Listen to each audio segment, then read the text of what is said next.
नमस्कार। आज हम एक ऐसे विषय पर बात करने वाले हैं जिसकी कल्पना ही मन में एक अद्भुत सी तस्वीर बना देती है। स्वर्गलोक। हमारे जो प्राचीन ग्रंथ हैं, महाकाव्य हैं, उनमें स्वर्ग के बारे में बहुत कुछ लिखा है, बहुत वर्णन मिलते हैं। पर सच कहूं तो शायद हमारी जो भाषा है, हमारी कल्पना है, वो स्वर्ग की उस दिव्यता को, उस अलौकिकता को पूरी तरह से शायद बता ही नहीं सकती। जब हम पृथ्वी के अनुभव ही ठीक से शब्दों में बांध पाते हैं तो सोचे उस लोक का वर्णन करना कितना मुश्किल होगा। फिर भी जो भी हमें वर्णन मिलते हैं, जो स्रोत हमारे पास हैं, उनके आधार पर आज हम कोशिश करेंगे स्वर्गलोक की एक झलक पाने की और उसके पीछे जो गहरे मतलब छिपे हो सकते हैं उन्हें समझने की। तो आज का हमारा मकसद सिर्फ ये जानना नहीं कि स्वर्ग दिखता कैसा है, बल्कि ये समझना है कि इन वर्णनों का असल मतलब क्या है, वहां जीवन कैसा बताया गया है और इसका कोई आध्यात्मिक महत्व भी है क्या, या ये सिर्फ एक सुंदर जगह की कहानी है, या इसमें हमारे जीवन और कर्मों के लिए भी कोई गहरा संदेश है। चलिए इस सफर पर निकलते हैं। बिल्कुल। और देखिए, शुरू में ही ये साफ कर देना जरूरी है कि ग्रंथ स्वर्ग को सिर्फ कोई दूर की भौगोलिक जगह जैसा नहीं देखते। हाँ, एक आयाम के रूप में वर्णन तो है, पर साथ ही इसे चेतना की एक बहुत ऊंची अवस्था भी माना गया है। ये वो अवस्था है जो हमें यहाँ पृथ्वी पर किए गए अच्छे कर्मों, पुण्य कर्मों, निस्वार्थ सेवा और सच्ची तपस्या के फल के रूप में मिलती है।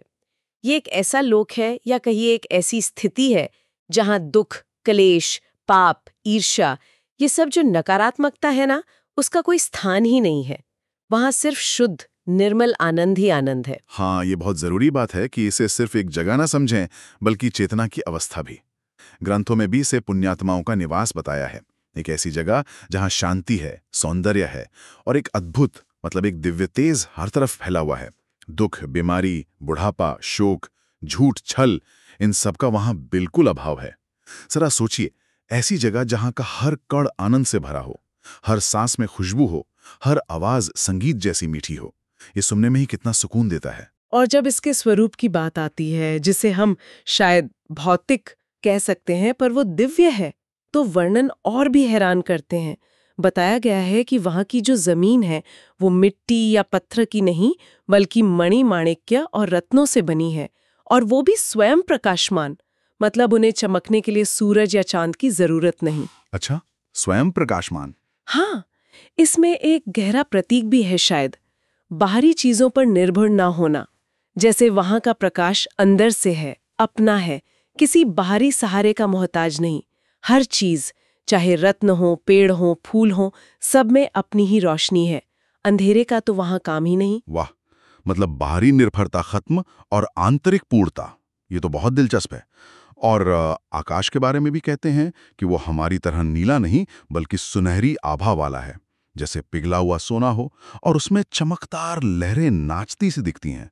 और वहां की हवा, वो भी कुछ खास है। बिल्कुल। कहते हैं हवा में हर समय एक मीठा संगीत सा घुला रहता है, जैसे कहीं वीणा बज रही हो, या बांसुरी की धुन हो, या फिर गंधर्वों का गायन सुनाई दे रहा हो। और साथ में फूलों की दिव्य महक और हवा के झोंकों से उड़ती हुई फूलों की पंखुड़ियां, ये सब मिलकर एक ऐसा माहौल बनाते हैं जहां आपकी इंद्रियां अपने आप ही शांत और खुश हो जाती हैं। और इसी में फिर कल्प वृक्ष का भी जिक्र आता है। हाँ, कल्प वृक्ष, इच्छा पूरी करने वाला पेड़। हाँ, पर वो सिर्फ इच्छा पूरी करने वाला पेड़ नहीं है, वो स्वर्ग की उस समृद्धि, उस सहजता का प्रतीक है, जहाँ किसी चीज की कमी ही नहीं है, जहाँ इच्छा होने से पहले ही सब मिल जाए। इन पेड़ों की छाया में देवता और ऋषि बैठकर अमृत रस पीते हैं। ये अमृत भी सिर्फ कोई पीने की चीज नहीं, बल्कि अमरता और दिव्य चेतना का प्रतीक है। ये दिखाता है कि स्वर्ग में जीवन बस जरूरतें पूरी करना नहीं, बल्कि आध्यात्मिक पोषण पाना है। और स्वर्ग का केंद्र इंद्रपुरी और वहां की देवसभा, इसका भी तो काफी जिक्र मिलता है ना। जी हाँ, देवराज इंद्र का सिंहासन, जो इंद्र नीलम मणि और दूसरे रत्नों से जड़ा है, सोने चांदी की चमक वाला। उनके आसपास वरुण, कुबेर, अग्नि, वायु, यम, सोम, ऐसे बड़े देवता बैठते हैं। पर यहाँ कौन कौन देवता हैं, इससे ज्यादा महत्वपूर्ण शायद ये है कि ये देव सभा अपने आप में ब्रह्मांड की व्यवस्था और धर्म के शासन का प्रतीक है। अच्छा। ये दिखाता है कि स्वर्ग में भी एक सिस्टम है, एक अनुशासन है जो धर्म पर चलता है। और उस सभा में गंधर्वों का गाना और अप्सराओं का नाचना ये भी लगातार चलता रहता है। हाँ, पर जैसा आपने पहले इशारा किया, वो सिर्फ मनोरंजन नहीं है। ग्रंथों के अनुसार वो कला अपने सबसे ऊंचे स्तर पर है। उसका मकसद है आत्मा को ऊंची भावनाओं तक, दिव्यता के अनुभव तक ले जाना। अप्सराओं का नृत्य सिर्फ शारीरिक हरकतें नहीं, बल्कि उसे ब्रह्मनाद, वो आधी ध्वनि जिससे सृष्टि बनी, उसका अनुभव कराने वाला बताया गया है। उनके कपड़े भी तारों की तरह चमकते दिव्य रेशम के होते हैं, जो उनकी अलौकिक प्रकृति दिखाते हैं। और गंधर्वों का संगीत, वो भी सिर्फ सुनने में अच्छा लगने वाला नहीं, उसे ब्रह्मानंद की अनुभूति कराने वाला कहा गया है। ब्रह्मानंद मतलब वो परम आनंद जो ब्रह्म या परम सत्य के अनुभव से मिलता है। तो स्वर्ग की कला, चाहे संगीत हो या नृत्य, उसका लक्ष्य आत्मा को ऊपर उठाना है, उसे भौतिकता से परे दिव्यता का एहसास कराना है।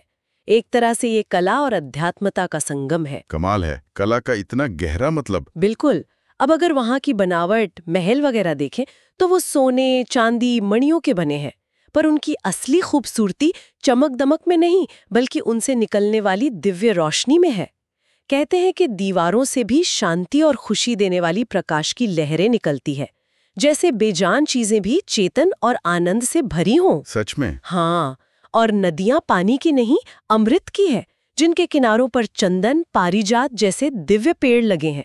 यहाँ तक कि कमल के फूल भी मणि जैसे चमकते हैं और उनकी खुशबू सीधे दिल को छूकर खुश कर देती है। और वहाँ के पक्षी, उनका भी कुछ अलग वर्णन है। हाँ, वो भी अनोखे हैं। मणि जैसे पंख और आवाज ऐसी मीठी जैसे वेद मंत्र हों। वो सिर्फ चहचहाते नहीं, बल्कि देवताओं की स्तुति और ऋचाएं हाते हैं। अच्छा। ये सब वर्णन मिलकर एक ऐसे लोक की तस्वीर बनाते हैं जहाँ प्रकृति और चेतना, मतलब सब कुछ एक दूसरे में मिला हुआ है, जहाँ हर चीज दिव्य है, पवित्र है। वहाँ रत्नों के पहाड़ हैं जिनसे सुनहरी रोशनी निकलती है, गुफाओं से संगीत की आवाजें आती हैं। कोई कांटा नहीं, कीचड़ नहीं, कोई ऊंच नीच नहीं, बस पूर्णता, समरसता और सौंदर्य। तो वहाँ रहते कौन है, मतलब निवासी कौन है स्वर्ग के? देवता, गंधर्व, अप्सराएं और वो पुण्यात्मा ऋषिगण जिन्होंने पृथ्वी पर बहुत अच्छे कर्म किए हैं, और वो सब हमेशा आनंद में रहते हैं। वहाँ बुढ़ापा नहीं है, कोई बीमारी नहीं है। जीवन हमेशा युवा और प्रकाश से भरा रहता है। हर आत्मा अमरता का अनुभव करती है। और उनका खान पान? वो भी अमृत और दूसरे दिव्य आहार हैं, जो हमारे जैसे स्थूल शरीर को नहीं, बल्कि सूक्ष्म शरीर और आत्मा को पोषण देते हैं। कहते हैं अमृत का एक कण भी ब्रह्मांड की ऊर्जा से भरा होता है। ये सब यही दिखाता है कि स्वर्ग का जीवन हमारी भौतिक सीमाओं से बहुत परे है। और समय का हिसाब भी वहाँ अलग है क्या? ये बात भी सुनने में आती है। हाँ, ये बात भी ध्यान देने वाली है। वहाँ पृथ्वी जैसा समय नहीं चलता। दिन रात, महीने, साल, इनकी गिनती का कोई मतलब नहीं। बस आनंद का एक लगातार बहता हुआ प्रवाह है। कहा गया है कि स्वर्ग का एक पल पृथ्वी के हजारों सालों के बराबर हो सकता है। हजारों साल? हाँ, शायद इसलिए कि जब चेतना पूरी तरह आनंद में डूबी हो तो समय का पता ही नहीं चलता। ये हमें समय की सापेक्षता भी समझाता है। सही बात है। तो इसका मतलब ये हुआ कि स्वर्ग को सिर्फ भोग विलास की जगह समझना, ये तो बहुत छोटी सोच होगी। बिल्कुल, हाँ, ये सच है कि वहाँ इंद्रियों के सुख अपने चरम पर हैं, लेकिन वो मुख्य नहीं है, वो गौण है। असली आनंद तो धर्म, सत्य, ज्ञान और कला के सबसे ऊंचे स्तर के अनुभव में है। देवता सिर्फ भोग में नहीं लगे रहते, बल्कि लगातार ब्रह्म की उपासना करते हैं और सृष्टि में धर्म की रक्षा का काम करते हैं। यज्ञ, अनुष्ठान, दिव्य ज्ञान पर चर्चाएं, ये सब वहाँ की जीवन शैली का हिस्सा है।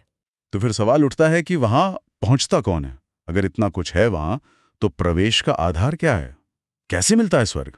और इसका जवाब ग्रंथों में बहुत साफ दिया है। प्रवेश का आधार सिर्फ और सिर्फ कर्म है। पुण्य, तपस्या, बिना स्वार्थ के की गई सेवा और धर्म का पालन। कोई दुनिया की धन दौलत, कोई पद, कोई सिफारिश वहां काम नहीं आती। सत्य, अहिंसा, करुणा, दया, दूसरों की मदद करना, ईश्वर में भक्ति, यही वो गुण है, यही वो चाबी है जो स्वर्ग के दरवाजे खोलती है। असल में हमारे कर्म ही हमारी असली दौलत हैं, जो इस जीवन के बाद भी हमारे साथ जाते हैं और तय करते हैं कि हम आगे कहाँ जाएंगे। यही कर्म का सिद्धांत स्वर्ग की बात को नैतिक और सार्थक बनाता है। अच्छा, तो मतलब स्वर्ग पाने के लिए बाहरी चीजें नहीं बल्कि अंदर के गुण और अच्छे कर्म जरूरी हैं। और आपने शुरू में कहा था कि ये चेतना के एक ऊंचा स्तर भी है, तो क्या इसका मतलब ये है कि वहां पहुंचकर आत्मा अपने असली रूप को पहचान लेती है? बिल्कुल।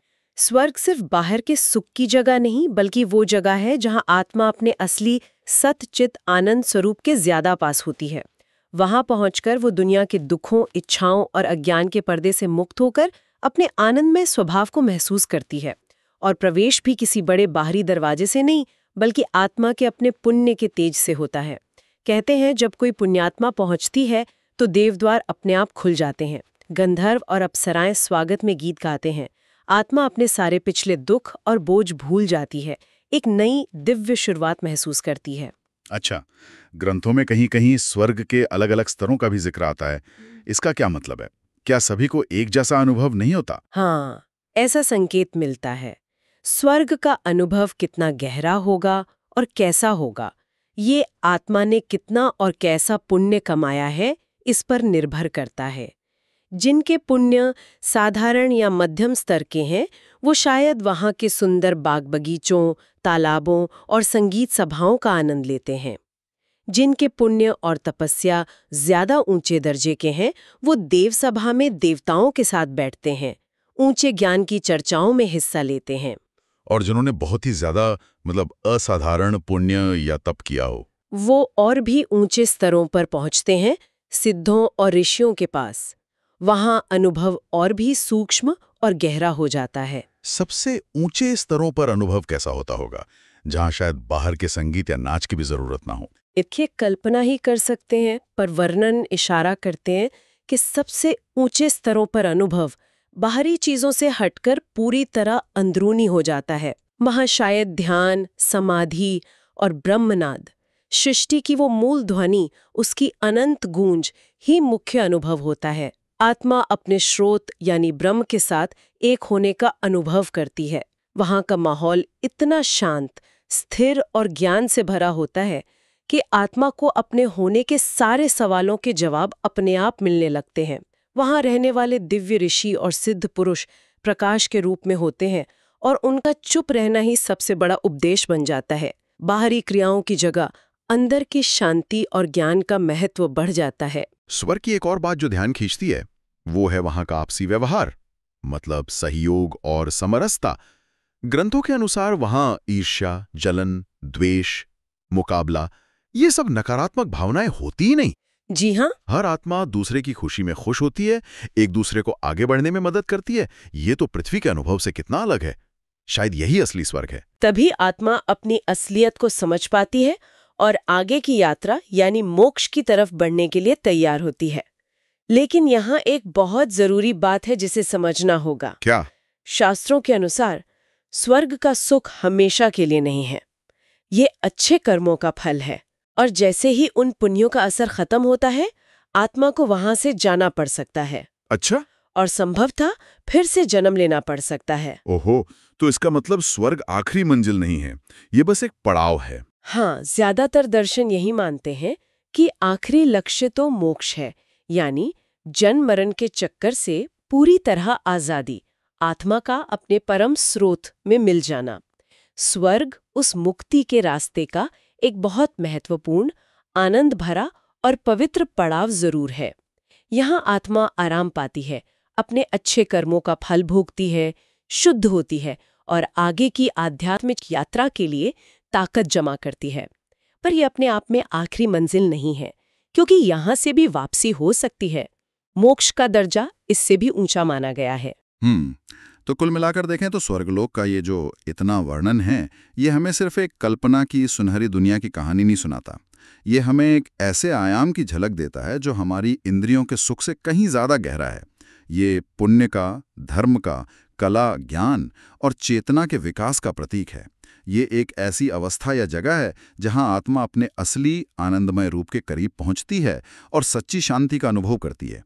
और सबसे बड़ी बात, ये कर्म के सिद्धांत को पक्का करता है कि हमारे कर्म ही हमारा भविष्य बनाते हैं, चाहे इस लोक में हो या परलोक में।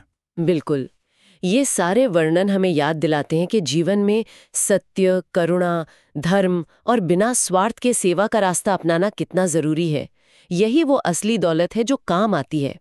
साथ ही ये हमें ये भी सिखाता है कि असली शान और शौकत बाहरी चीजों या हालात में नहीं, बल्कि हमारी अंदर की शुद्धता, शांति और चेतना के स्तर में है। स्वर्ग का अनुभव बाहर होने के साथ साथ अंदर भी है। और इसी ख्याल के साथ हम आज की ये चर्चा खत्म करते हुए एक सवाल अपने सुनने वालों के लिए छोड़ जाते हैं कि अगर स्वर्ग का अनुभव, जैसा हमने समझा, काफी हद तक चेतना की एक ऊंची अवस्था और हमारे कर्मों की शुद्धता पर निर्भर करता है, तो क्या ये मुमकिन नहीं कि हम अपने इसी जीवन में यहीं पर अपने विचारों को, अपनी भावनाओं को और अपने कर्मों को साध कर उन्हें दिव्यता की तरफ मोड़कर यहीं इसी पल में स्वर्ग के किसी हिस्से का, उस अंदरूनी शांति और आनंद का अनुभव कर सकें? इस पर सोचिएगा जरूर।